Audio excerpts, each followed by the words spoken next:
এক নেতার এক দেশ এক রাতেই গোষ্ঠী শেষ, ঠিক কিনা? আর এইবার ঠিক সেইভাবে শেখ মুজিবের মতো 15ই আগস্টের মতো এই শেখ হাসিনা বলেছিল, কি বলেছিল? আমার মুখের কথা নয়, 2024 সালের কি 41 সালের 2041 সাল পর্যন্ত তারা চিরস্থায়ী বন্দোবস্ত নিয়ে লক্ষ লক্ষ মানুষকে খুন করেছে, আয়নাগর স্থাপন করেছে, খুন করেছে আমার প্রাণপ্রিয়, আমার রাজনৈতিক সহযোদ্ধা ইলিয়াস আলী, ঢাকা চৌধুরী আলম সহ বিএনপির 700 নেতা কর্মীকে খুন করেছিল। আয়নাগর সৃষ্টি করে হাজার হাজার নেতা কর্মীকে হত্যা করে চিরস্থায়ী বন্দোবস্তের চেষ্টা করেছিল 2041 সাল পর্যন্ত। দীর্ঘ 16টি বছর আমরা আন্দোলন সংগ্রাম করতে করতে হতাশ হয়ে গিয়েছিলাম। আন্দোলন সংগ্রাম করতে করতে সবচেয়ে বেশি ক্ষতিগ্রস্ত হয়েছিল বিএনপির পরিবার। নেতা কর্মীকে নিশ্চিহ্ন করে তারা মনে করেছিল ক্ষমতায় থাকবে, কিন্তু 16টি বছর কি বিএনপিকে নিশ্চিহ্ন করতে পেরেছে? পারে নাই।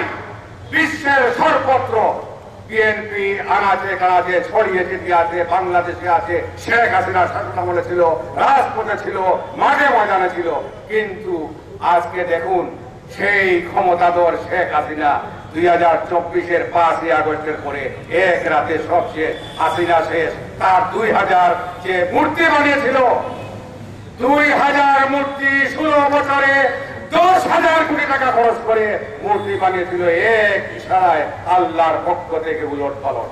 2000 মূর্তি শেষ, 32 নম্বর শেষ, শেখ হাসিনা শেষ, ওবায়দুল কাদের শেষ, সব গুন্ডা পান্ডারা শেষ। এখন গিয়ে ইন্ডিয়ায় মুসলমানদের, আমরা যারা মুসলমানদের তীর্থস্থান কোথায় বলেন? মক্কা মদিনা, লক্ষ লক্ষ টাকা খরচ করে আমরা সেখানে যাই আল্লাহ রাব্বুলের আমরা রহমত পাওয়ার জন্য। আমি গিয়েছিলাম এই কিছুদিন আগে, ফয়জুল্লাহ চৌধুরী তো কয়েকদিন পর যান, আর অনেকেই যান। আর আওয়ামী লীগের তীর্থস্থান হলো কোথায় বলেন? ইন্ডিয়া। এরা বিপদে পড়লেই ওইখানে রহমত পাওয়ার জন্য, মুটির রহমত, তারপরে আরো যারা আছে এই যে কারণে অনেক আছে আওয়ামী লীগের এই গুন্ডা পান্ডা যারা সবাই, স্বামী উসমান সহ সবগুলো ওইখানে গেছে। হাসিনা ওইখানে, মালিক যুক্তরাজ্য বিএনপির মালিক থাকলে এখানে কাপড় চোপড় ফেলে দিত শেখ হাসিনা। আমি তো এটা বলতে পারবো না। সুতরাং এই শেখ হাসিনা, আমরা মনে করেছিলাম যে মানুষ ভুল করলে ক্ষমা চায়, আল্লাহর কাছে চায়, মানুষের কাছে চায়। এই নমরুদ ফেরাউন শেখ হাসিনা এখনো ক্ষমা চায় না, এখনো সেখানে গিয়ে বাংলাদেশের মানুষকে মানে ক্ষতিগ্রস্ত করার জন্য, দেশকে ধ্বংস করার জন্য ষড়যন্ত্র করছে। ইনশাআল্লাহ এখনো কিন্তু আন্দোলন সংগ্রাম শেষ হয় নাই। এই শেখ হাসিনা ফ্যাসিস্টের সকল ষড়যন্ত্র চক্রান্ত আপনারা যারা ইতিহাস সৈনিক আছেন, আমরা সবাই ঐক্যবদ্ধভাবে আমাদের তারুণ্যের অহংকার, আগে বলতাম এখন তারুণ্য নয়, এখন তিনি ম্যাচিউর পলিটিশিয়ান। বিশ্বের অন্যতম দেশ যুক্তরাজ্যে তিনি বিভিন্ন লার্ন করেছেন, এক্সপিরিয়েন্স নিয়েছেন, সেখান থেকে তিনি দীর্ঘ 16 বছর বাংলাদেশে আন্দোলন সংগ্রামের নেতৃত্ব দিয়েছেন।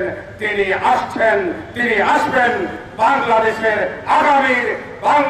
আগামীর রাষ্ট্রনায়ক হিসেবে, প্রধানমন্ত্রী হিসেবে এই দেশের শাসনভার গ্রহণ করবেন। যেভাবে শহীদ রাষ্ট্রপতি জিয়াউর রহমান বাংলাদেশে সেই শেখ মুজিবের তোলাবিহীন পরিচালিত বাংলাদেশের দায়িত্ব নিয়ে তিনি এই বিশ্বের দরবারে আত্মমর্যাদাশীল সুখী সমৃদ্ধশালী বাংলাদেশ গড়ে তুলেছিলেন, ঠিক সেভাবে আমাদের নেতা, তারুণ্যের অহংকার, আমাদের নেতা এই আমাদের বীর সেনানী জনাব তারেক রহমান কিছুদিনের মাঝেই আসবেন এবং বাংলাদেশের যে অবাধ নিরপেক্ষ নির্বাচন হবে সেই নির্বাচনে ইনশাআল্লাহ বিএনপি জয় দিয়ে বিএনপি ক্ষমতা গ্রহণ করবে।